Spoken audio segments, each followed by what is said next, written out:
unfollow everyone. Now, this is going to be very hypocritical of me standing here doing YouTube videos.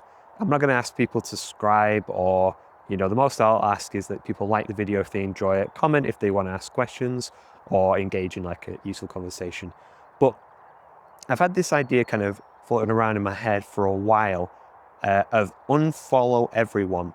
Now, where it stemmed from was me realizing that, I have way too many interests. I am too much of a curious person to be on things like YouTube and stuff, because I go down the rabbit hole. If I find a creator that I like or an idea or a topic that I get really interested in, I can really invest too much time watching content. And the other thing that I was thinking about with this was unfollow everyone is our sort of current priorities and our current interests, change, and they're sort of like malleable and they evolve.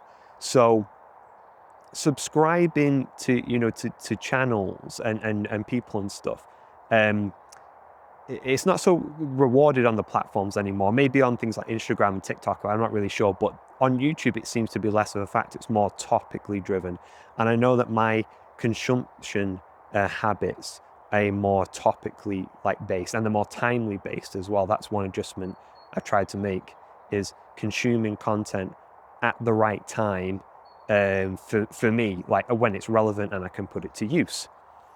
This is a little bit different for entertainment, I guess, but unfollow everyone and become the creator, So if, I think more people should spend time just doing hobbyist creation things like me with this, just, doing videos, probably, not many people watching, although if you are watching, I appreciate you giving your time to this video, and hopefully you get some value out of it.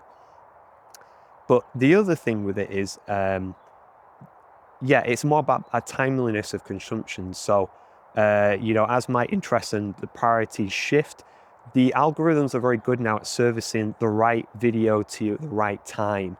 And if you kind of don't really follow any channels, and you just say you created a new YouTube account to watch stuff on, and you didn't follow any channels, you probably just start off with either seeing what's on the homepage, or searching for something in particular because you're into like a particular sport right now, or you're trying to learn something very specific. And then as you watch more of that, the algorithms, especially on YouTube, are very good at surfacing more content that you'll enjoy around that. So that was the other part of unfollow everyone, which is, instead of relying on sort of subscribing to particular creators and then also falling maybe to a victim of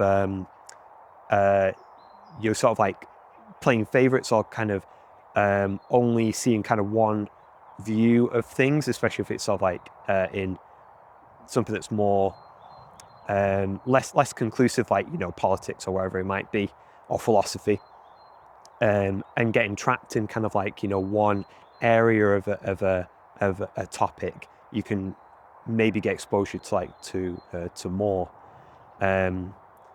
So that was part of it, and it's also another factor is the digital kind of clutter and the feeling of sort of needing to keep up and see the next video and see, it goes back to the timeliness thing again. People use bookmarks. I've never used bookmarks for websites and things and stuff. If I need to go back again, it's in my browsing history, or it's in my URL autocomplete. I'll find it again, or if I don't find it again, maybe it wasn't that useful. So get rid of bookmarks, get rid of all this kind of save for later and banking things up, and just creating kind of like a digital backlog of stuff to get through. It can be incredibly freeing, I haven't actually implemented this in terms of unfollow everyone, but I did go through a phase where I unfollowed a lot of channels and pretty much went to to zero. But I did subscribe back to ones that I wanted to come back to again, mainly podcasts and whatnot. But it is very telling that when you do that, the type of content you get after that is more purposeful. So searching for on a particular topic and then finding a good video on it. And then maybe you follow the sort of like the creator based on that. But don't be afraid to kind of like, pass, kill your darlings, as it were, and, pass on the creators that you used to watch. We all go through cycles and evolve, and, things that we watched 5-10 years ago are completely irrelevant now. So there's that.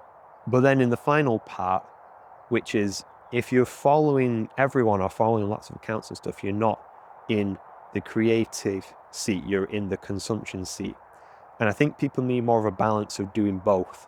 I'm not saying like all consumption is bad, non-purposeful and just, consumption for consumption's sake is a problem. More people should put themselves in the creative seat and just do this. Nothing too scripted, just something that is like natural, for you, and share it. If it can be useful to other people, around the world, who knows, like someone might be searching for a topic of help and find your video. But that's just an idea I had. Unfollow everyone and see what you actually favor for. So when you like videos or, heart things or, wherever it might be on other platforms, see what that kind of gives back to you and stuff. You're probably going to get more of what you actually want. Be careful on that, because you can obviously get trapped in an echo chamber, but maybe try it and see where your actual genuine interests go when they're not being guided by following specific people. Just an idea, not much more than that, but thanks for watching.